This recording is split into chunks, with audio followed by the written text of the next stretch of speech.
to another brand new episode here on Sunnyside Farms.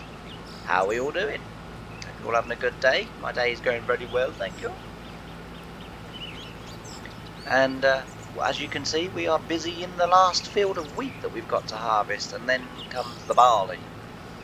So the barley's going to be taken a little bit further away from here. The barley's going to the pig farm, and it has sort of kind of made me think, do I have enough tractors and trailers to keep the combine going when we're in the barley? We do, because we can have the David Browns. We'll have to have them working in the field with the two posh John Deeres that we've got. So as you know, the 8400 or the 8410, I think actually is ours.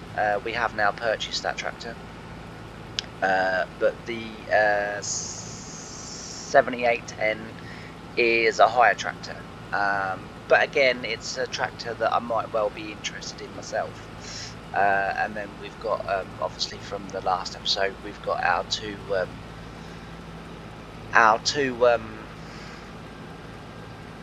hire trailers, a Bailey and a Brawn, I think it is. I think that's how you pronounce it. It's the Irish made trailer. It's a nice trailer actually. It's a big trailer. Holds a good lot of wheat in there, and yeah, so we've got that. And as you'll know if you watched the last episode, we were combining. We got most of the combining done last episode. What we got, apart from this field, we got all of the wheat harvested in the last episode. I'm hoping this episode we should. This is a big field, to be fair, but I'm hoping we should, once we've got the headlands off, this field will disappear. But we will get this field done, and then we'll be straight into the barley. I might as well just take it all. It does mean that at some point we're going to have a monster episode of baling. That is for sure, because we do need to bale, because I still haven't quite finished down at the pig farm. I don't know where my other tractor and trailer's got to. Not sure where he is, but yeah, we're still not quite finished down at the pig farm, but we are getting somewhere near finished. And we're still, obviously, which still means we're still digging the ground away and the bank, and which also means that we've got I can't speak completely. My brain just shut down. Then we've got stone to sell, so we've still got that to sell. And that will obviously bring in quite a bit of money, and as always, we're producing a lot of eggs to sell, so we'll be able to keep moving on with our plans down at the pig farm. The next sort of thing to get up and running is I would like a little bit more land, because all of our land at the moment is pretty much concentrated on producing wheat for the chickens, and the chickens do need an extraordinary amount of food. But we have got a lot of chickens. I think we've got in excess of like sort of 7,000 chickens. So we have got, as I say, we have got a lot of chickens to feed. Here's a tractor and trailer, and so hence the reason why we've been growing wheat. Our barley's going to be for seed. So down at the pig farm, where the actual farm bit is, where the grain silos are and the sheds and that, where the actual farm is, we're going to put at the back of the sheds. We've got quite a bit of space. We've got quite a bit of space, and what I'm going to do is I'm going to put a seed machine at the back there. And then from that, we're going to be able to produce our own seed, and it means we won't have to buy it in. We'll also buy a bagging machine so that we can bag our own seed as well. And then once we get all of that up and running, we'll be pretty much self-sufficient with in terms of in terms of seed. And then the idea is that once we get the pigs up and running, as far as I know, I'm sure you get slurry from pigs. We won't be able to get manure. So I've had a look down there. There's no way, unless the pens themselves fill up with manure, there's actually no way for us to get manure at the pig station, because, as I say, unless the pigs' barns themselves fill up with manure, there isn't anywhere to put any of the pits for the poo to gather in. So we won't be able to have manure coming off the pigs, which would have obviously made ideal fertilizer, but we will get slurry, as far as I remember. I'm fairly certain with pigs and cows you get manure and slurry. So we will, as I say, we will get that, and then with that we can then install a fertilizer sort of factory where we can take our liquid manure and turn that into liquid fertilizer, and we'll be able to do that, and then we'll get the cows, and then the cows will produce manure, and then we'll have both coming off them. So things to do, lots to get sorted and get done. It's all go, but we'll get there. And then, as I say, not only that as well, but in the meantime, I want more land, because I want to be able to grow, more crops. I don't want to just be growing wheat, because we're not actually selling the wheat. So yes, we're selling the eggs, and I think the eggs are worth on a par with the wheat. But I want to be growing, sort of canola. Obviously we grow barley now for seed, although there should be enough barley to last us a couple of years with seed. So that will be a good thing. And as I say, I want to get so that the farm produces its own seed, produces its own manure, and then we're able to sort of go from there. The only thing really that we'll need to buy in is pesticide, but that, as far as I'm concerned, that's fine. That's not a big deal, and I'll be more than happy with that. But anyway, without further ado, what I'm going to do is I'm going to switch over to some time lapse, and we'll get these fields harvested, and we'll see where we're at when we come to the end of the video. So I'll see you in a bit.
we've got that field done. Now that was a big wheat field, that was. I underestimated how big that field actually was.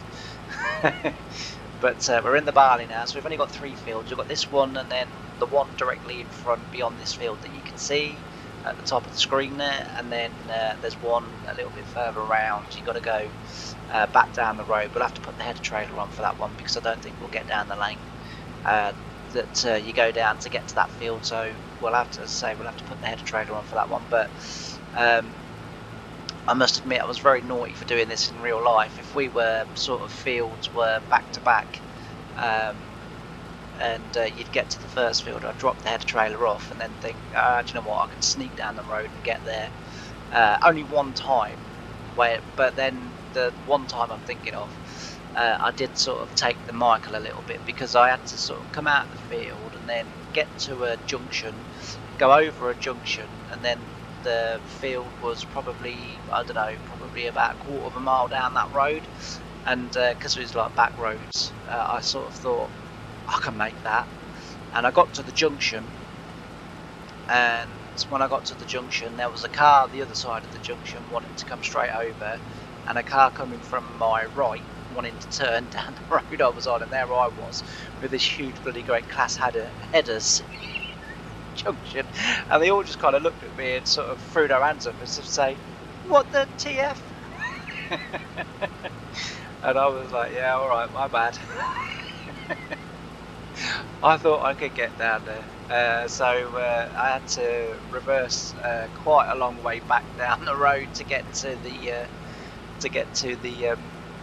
field entrance again, and then because when I got back, one of the tractors and trailers was coming back, and he said to me, I can't believe you tried that. He said, I just thought it would be so much easier than taking it all off, getting it all down there.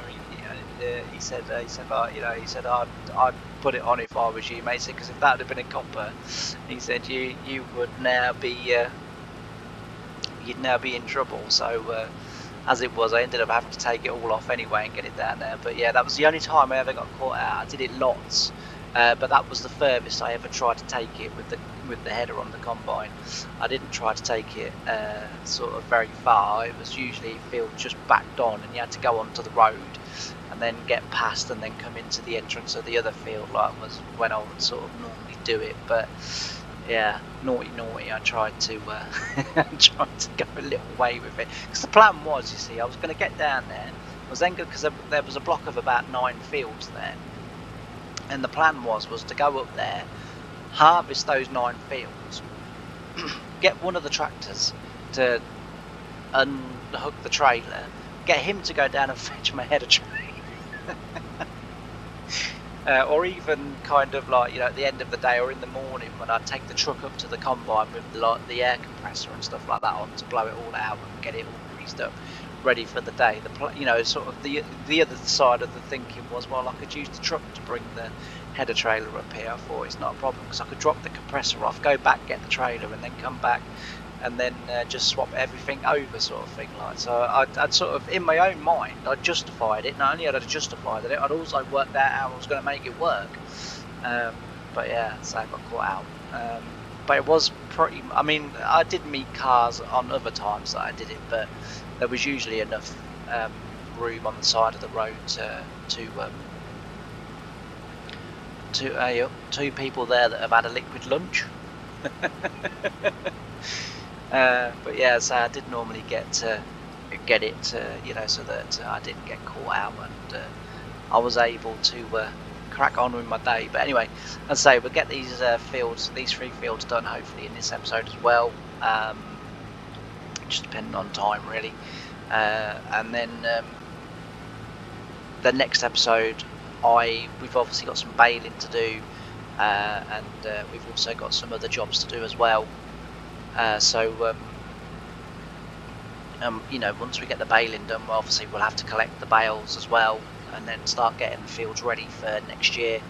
And again, we'll try and plant the wheat nice and early, so that it gets hard, you know, it gets ready nice and early, so that you know, we can be cracking on with a lot of other stuff, because as I say, I want to get some more land so that we can grow other crops like canola and barleys and oats and everything else. So you know, we're going to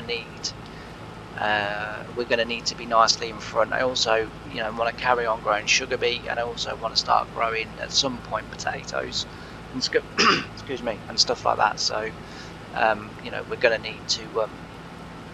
need more land, but we've got quite a bit of stone to sell, and obviously the eggs will come around again, so we'll be able to sell them as well. But anyway, without further ado, I'm going to pop back to some time lapse, enjoy the music, and I say when we get to the end of the episode, hopefully we'll have harvested these 3 fields, and we'll be ready to move on again next time. So I'll see you in a bit. Bye for now.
Right, so we're back, and you might be wondering, how did I get from the combine to here? Well, this tractor decided to drive itself into a lake just as I was beginning to record the end bit.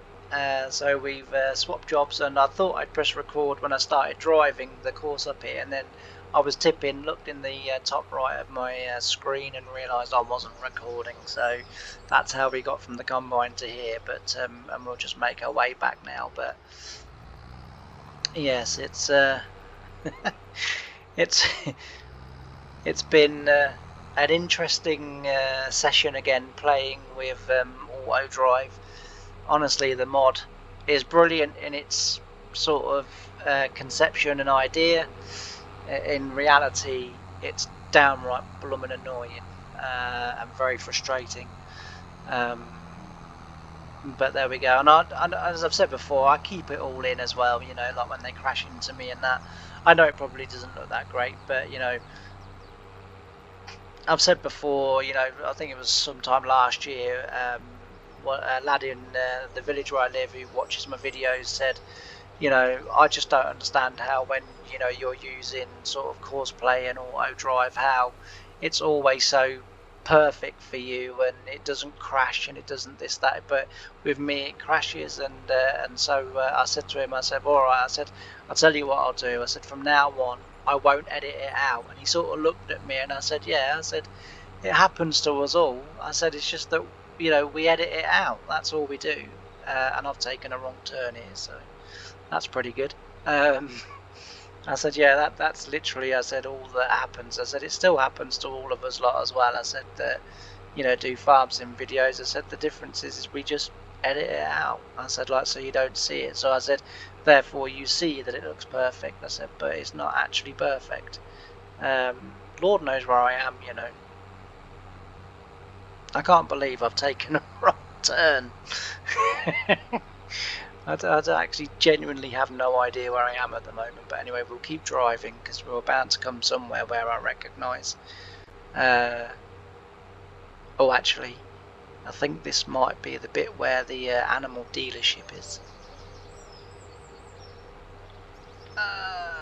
Yes, it is. Can't actually remember from here though which way I'm supposed to go. I think it'll be right, actually, because that's the direction I need to really be heading in. But yeah, so I decided, well, you know, from sort of since that point onwards, I've decided just to leave it all in and just let you see that actually, yeah, this is our field. You know, just to leave it all in and let you see that actually, you know, it does go wrong. And we do have battles with it ourselves. But it's been a good episode. We've got it all combined now. So next episode we'll be baling. What I'll probably do is I will get quite a bit of the baling done, and then you'll join us then with sort of a bit of baling to finish. So there'll be a bit of baling in the next episode, and then we'll go around and collect all of the bales up.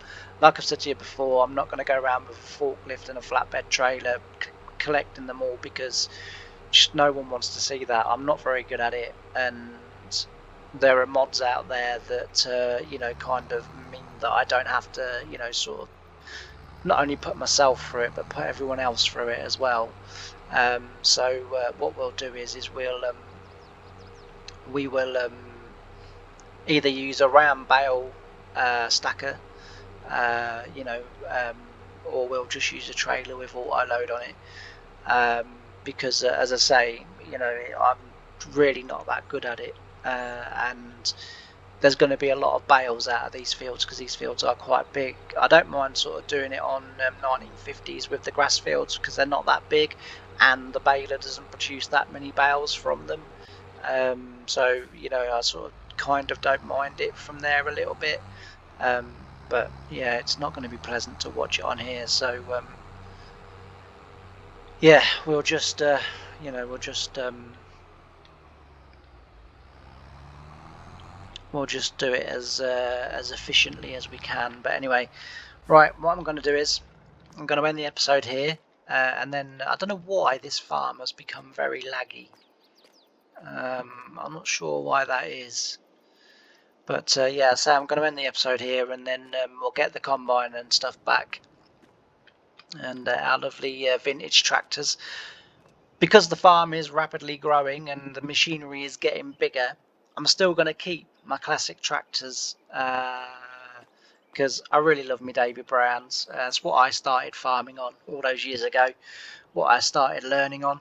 David Brown 996 and an 885. The very, very, very first David Brown that I ever drove was a 995, and that had a rear forklift on the back, and it also had a flatbed trailer.